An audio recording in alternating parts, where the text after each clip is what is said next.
Gazipur safari park থেকে বিশ্বব্যাপী বিপন্ন প্রজাতির বন্যপ্রাণী ৩টি রিংটেইল লেমুর চুরির ঘটনায় একটি লেমুর উদ্ধারসহ একজনকে গ্রেপ্তার করেছে ডিএমপির গোয়েন্দা বিভাগ ডিবি পুলিশ। গ্রেপ্তারকৃতের নাম মোহাম্মদ দেলোয়ার হোসেন তৌসিফ।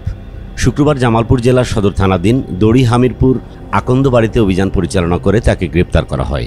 পরবর্তীতে তার দেওয়া তথ্যের ভিত্তিতে রাত 11টার দিকে ঢাকার শ্যামবাজার থেকে চুরি হওয়া একটি পুরুষ রিংটেইল লেমুর উদ্ধার করা হয়। ডিবি সূত্রে জানা যায়, গত 23 মার্চ রাতে দুটি পুরুষ রিংটেইল লেমুর ও একটি স্ত্রী রিংটেইল লেমুর চুরির ঘটনা ঘটে। এই ঘটনায় সাফারি পার্ক কর্তৃপক্ষের অভিযোগের প্রেক্ষিতে গাজীপুরের শ্রীপুর থানায় একটি মামলা হয়।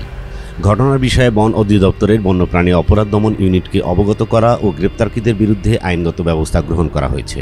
বাকি দুটি লেমুর উদ্ধার ও অন্যান্য আসামিদের গ্রেপ্তারে প্রচেষ্টা অব্যাহত রয়েছে।